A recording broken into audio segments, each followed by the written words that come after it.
Hi guys, চলুন আপনাদের সাথে ঝটপট চিলি চিকেন রেসিপি শেয়ার করি। মুরগির মাংসতে আমরা আদা বাটা, রসুন বাটা, হলুদের গুঁড়া, মরিচের গুঁড়া আর সয়া সস, লবণ, প্রয়োজন মতো লবণ দিয়ে আমরা ম্যারিনেট করে কিছুক্ষণ রেখে দিব। এটা আপনারা চাইলে আধা ঘন্টা বা 1 ঘন্টা ম্যারিনেট করে রাখতে পারেন, তবে আমি আধা ঘন্টা ম্যারিনেট করে রাখি। তারপরে গরম তেলে আমরা একে একে চিকেনগুলোকে ভেজে নেব। চেষ্টা করবেন চিকেনগুলোকে ম্যারিনেট করে রাখার। অনেক সময় আমরা তাড়াহুড়ো থাকলে দেখা যায় ম্যারিনেট না করে ভেজে ফেলি, তবে ম্যারিনেট করলে সেই টেস্টটা খুবই আলাদা আসে আর খুবই ইউনিক লাগে খেতে। তারপরে আমরা গোল্ডিশ ব্রাউন হওয়া পর্যন্ত আমরা একটু ভেজে নেব চিকেনগুলোকে।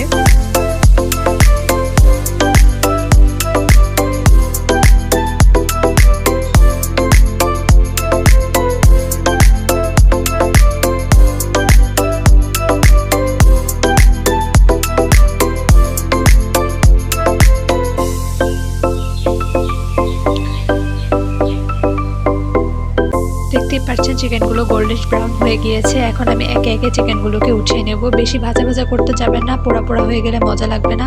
তারপর আমি পেঁয়াজ কাটা, গাজর কাটা এবং ক্যাপসিকাম কাটা দেব, সেই জন্য এগুলো কেটে রেখেছিলাম। তো গরম তেলে আবার পেঁয়াজগুলোকে একটু সটে করে নেব।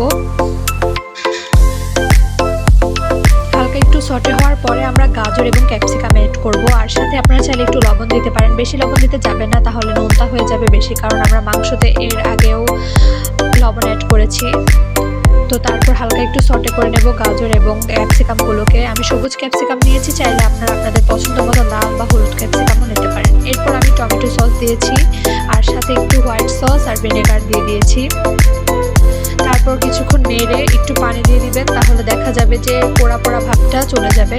এরপর আমি কর্নফ্লাওয়ার গুলিয়ে এটার সাথে অ্যাড করেছি, আর কর্নফ্লাওয়ার গুলানো অ্যাড করার সময় খেয়াল রাখবেন যাতে বারবার নাড়তে থাকবে, না হলে দেখা যাবে যে সেটা লেগে যাবে। তারপর আমি ফ্রাই করা চিকেনগুলো এটার সাথে অ্যাড করে দেব, এবং অ্যাড করার পরে 4 মিনিট হাই ফ্লেমে সেটাকে রাখতে হবে, আর তখন নাড়ানি থামানো যাবে না, থামালে দেখা যাবে সেটা লেগে যাবে। তো হয়ে গেল আমাদের মজাদার রেসিপি চিলি চিকেন।